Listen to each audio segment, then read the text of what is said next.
Ian McLaren-Wallace, Director of Psychology at Lithia Group, and his talk is a continual process of becoming. In this talk, Ian talks to us about how a better understanding of human psychology can help us develop better products and service. Ian, do you want to give your screen share a whirl? You're currently on mute. There we go. Yeah, perfect. just unmute it and just share my screen.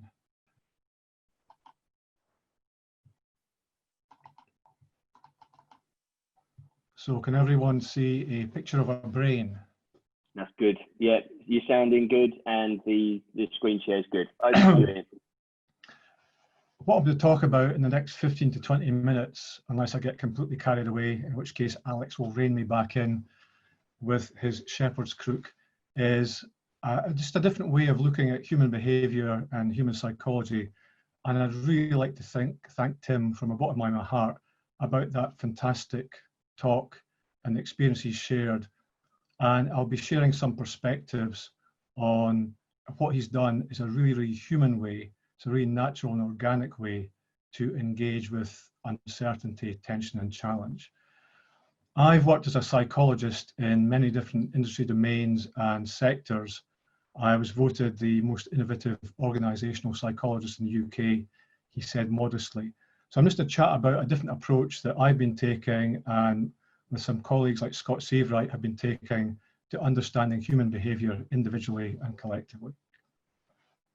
In all these different industries that I've worked in and domains, there's always a realization, usually later rather than sooner, unfortunately, that in any human endeavor, there's that realization that understanding human psychology is really, really important. And the challenge we have with that is most popular psychology is junk psychology. So all these lists, hacks, weird tricks, things like Myers-Briggs, in fact, all of psychometrics, triune brain, left brain, right brain, Maslow's pyramid, all that stuff is just junk and nonsense. And all these lists that do things like, here are 7 things to do before 5:30 a.m. in the morning if you want to be successful, they're just nonsense because that's not how the human brain works. My personal opinion on this, I blame airport bookshops, which thankfully aren't so busy just now, but they are full of books by guys like Malcolm Gladwell, who are writing stuff that's unsubstantiated. It's very populist, it's very attention grabbing. But in my opinion, these airport bookshops are the modern Plato's cave. People are getting a kind of a glimpse of what's going on, but it's really distorted and not really that useful. They sell the idea of the brain as a machine, something that is deterministic, it's linear, it works in that Aristotelian logic. It's all full of cogs and gears. And the challenge with that is, this is an evolution of Conway's law from '67 from Melvin Conway. If you think of your brain as being mechanistic and linear and deterministic, that's kind of what you'll do at work. That's how you will view the workplace. This has continued, unfortunately, into the idea of the brain as a computer, that all you need to do to perform better is somehow update your software or clear your cache or add more RAM, and all that nonsense from things like NLP, that's neuro-linguistic programming, and not natural language processing, which is actually lovely, but neuro-linguistic processing, all that stuff from Bandler and Grinder doesn't really work, and it usually ends in tears. So how can we get out of this modern Plato's cave and achieve a better understanding? What's a better sort of understanding? So for a long time now, over 100 years, but more intensively in the last 10 to 15 years, people have realized that the brain's not a machine. Your brain is a living organism. It's a process rather than a thing. Your brain simulates the world. So that's what your brain does. This is why humans are so successful. We create simulations of the world in our brains. So we use our 100 billion neurons and our quadrillions of connections to create a simulation of the world. And it's not a matrix style simulation. We're actually modeling the world so we can make sense of it and engage with uncertainty. So your brain is an organic, non-linear simulator. It's not a mechanistic linear predictor. This is Frank Rosenblatt in the 1960s trying to make one. This is the first piece of AI, the perceptron. It didn't work that well. So your brain is a simulator rather than a predictor. And the simulations that we run, the non-psychological term for them is stories. We are continually running stories. Everyone on this call just now is running these stories, mainly unconsciously. And that's the challenge with engaging with these simulations, with these stories. That as George Lakoff, Stanislas Dehaene, Benjamin Libet demonstrated, 98% of our stories run unconsciously. Most psychology attempts to engage with that 2% of our conscious awareness, but there are other ways to engage with the unconscious parts of it. So the thing that I originated, one of the things that I have made just through working with clients, working with organizations and individuals, is a conceptual edge, and it's called the human edge. And it's really accessible, really immediate, and here's a little diagram of it. So if this was to scale, this line would be right up at the top of the screen, 2% on top, 98% below. But to make it easy to work with, the lines across the middle. So there's an edge between, excuse me, our conscious awareness and unconscious awareness. There's also another edge involved because we are simulating the outer world from our inner world. So we have an inside and an outside. And you may think, oh my goodness, not another 2x2 matrix. That's done to make it a bit familiar, but also this is really dynamic, as I'll start to demonstrate here. So the process of consciousness and unconsciousness is generative rather than prescriptive. So what that means, the classical psychological view from things like John Boyd's OODA loop is we observe the outside world and then make judgments on it, make decisions and act.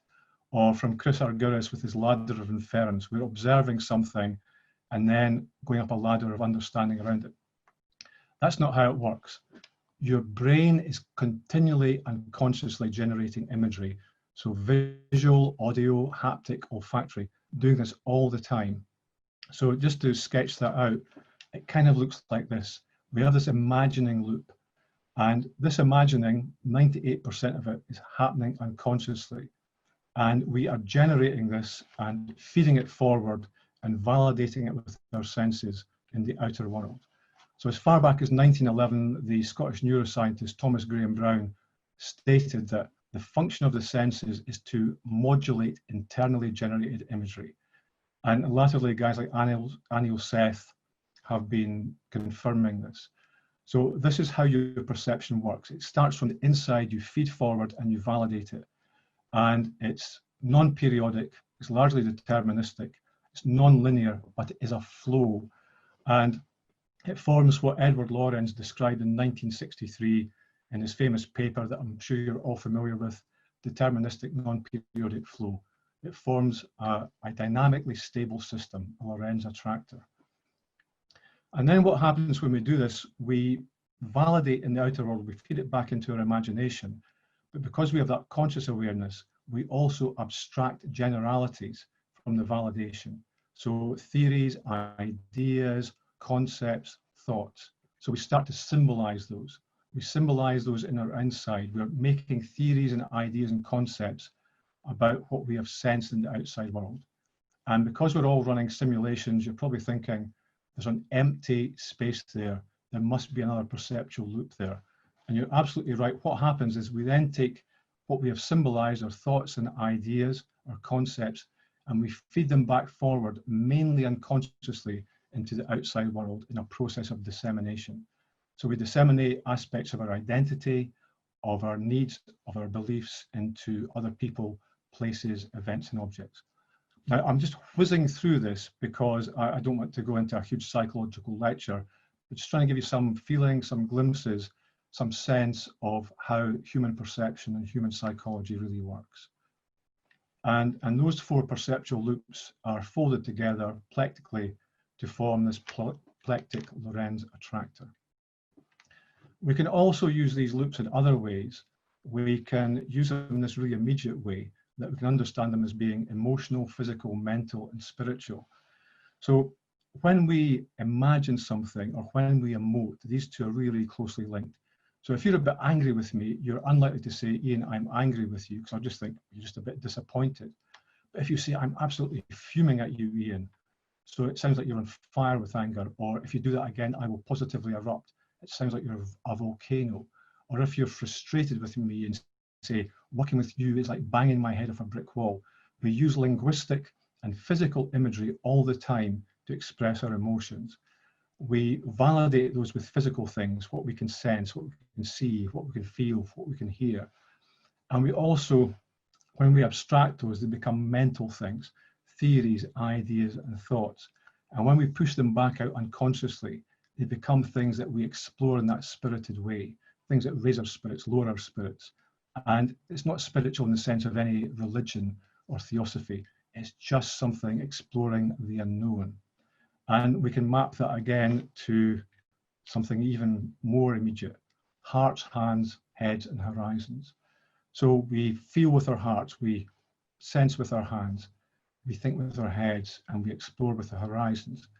And then that, just even working with these individual loops, sometimes you're trying to work out something that's to do with your heart, as Tim was talking about in his amazing talk, and you're trying to use your head to do it, and it doesn't really work. You have to get into your heart, into your emotions, understanding what you're imagining, what's going on there, to actually do something with it.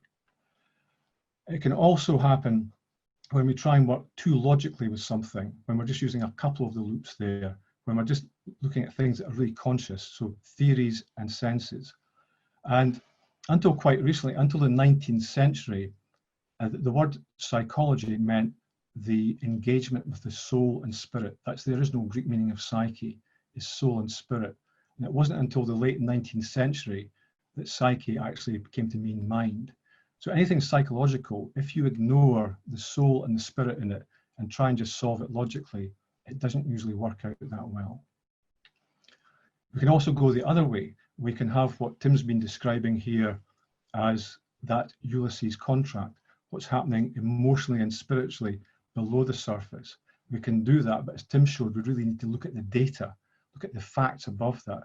And very often people get caught in those myths, as we've found out with things that I'm not going to mention, but are happening all the time around us, that people get deluded by these myths because they don't actually engage with critical thinking and what's actually happening. We can also see it here when people idealize things, that they don't actually validate them in the outside world or understand the stories that are being told around them. And this is one of the big challenges with airport bookshops, are all these lists, is that they're all idealized, that they say things, this is what you should do, this is what you could do, this is what you would do. And in that ideal world, all these books work. But in reality, a lot of them, you engage with tension, or you engage with really complex, ambiguous, paradoxical situations. So how can we avoid the tears? So just very, very briefly, I'm going to describe ways of working with these edges, and particularly navigating the edges. One of the ways that Scott Seavright and I have been doing this is understanding psychological safety, understanding where you feel safe within a loop or safe within an area, and why you feel unsafe crossing an edge, crossing a boundary. Like Tim's been talking about, he was feeling unsafe about sharing these really personal feelings, and absolutely brilliant talk, but that feeling of you've got to cross a boundary, you've got to cross an edge. So a lot about working with your perceptions is navigating those edges, and that can be a really scary thing. So this is what Tim was talking about. I wish I'd said I just made this slide up, but this is such universal human behavior. I did this slide a few days ago. So you can imagine Tim there in that idealized psychological loop. He's got the memory of pushing his father around. He's got the desire to change. He can imagine himself thinner. He's thinking of a structure that he can use to change his behavior. He's thinking of what resources he needs, and he's analyzing all the data from that. But there's a challenge with this, is crossing those edges, crossing those boundaries, and navigating them successfully. And this is how we feel. We feel it's precarious. We feel it's risky. We're not sure if it's going to work. We're not sure if we can actually get through that journey. So navigating the edge, there's always a gradient across an edge. There's always a gradient as we cross that boundary. We feel like we're pushing against something or something is pushing against us.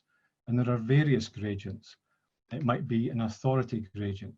We might feel that someone has the authority to say yes or no to us, or we might feel we need the authority to do something. It can be a status gradient. We can feel that someone has higher status than us, so they can prevent us from crossing that boundary. We can feel that we are a nobody, that nothing's really going to work for us. There can also be a belief gradient. We can believe that we're not good enough, in the classic imposter syndrome, or we can believe that we're too good in Dunning-Kruger. And there can also be inverse gradients, where we believe, we feel, we think that we're no good at something, and other people thinking you're absolutely brilliant at doing that. So working with these gradients, identifying these edges, understanding them, engaging with them and navigating them becomes really, really useful. So in summary, this sounds like a platitude, but it's really powerful to remember we work better as humans rather than as machines. So if you remember that we are all human beings with our frailties and failings, but our brilliance and amazingness, we work better that way rather than just thinking that we are a cog in some corporate machine. Our brains are organic, non-linear simulators. They're fabulous things. They can engage with ambiguity, with paradox, with complexity, and they can help us navigate that. So rather than doing it in that mechanistic, Aristotelian, logical way, by actually understanding that we're simulating the world and we can understand our perceptions of it and engage with those perceptual edges, we can really make a difference. We use our non-linear simulations to make sense of uncertainty. That's why our brains have evolved. They're really, really good at making sense of uncertainty by continually running simulations of it. One of the challenges we have in crossing those perceptual edges is we can get stuck in our stories. So Tim had that story was that he was just a big guy, and then he decided to change that story. He changed those simulations he was running. It's an iterative process. It's based on error rather than failure. Failure tends to be pass fail. It's binary. It either worked or it didn't. How our brains work is they work on error. How far away are you from the desired output? So if I lift this glass of water to my lips, I'm continually working on how far away it is. That's an error. That's closer. That's closer. It's the same when you're driving down the road. If you take a second to look at your hands on the steering wheel, even though it's a perfectly straight road, you're making continual tiny corrections. So you're always, when you simulate, how far away are you from something rather than have you passed or failed? And so our brains are using approximation rather than estimation. So in an estimate, you're trying to predict the value of something in the future.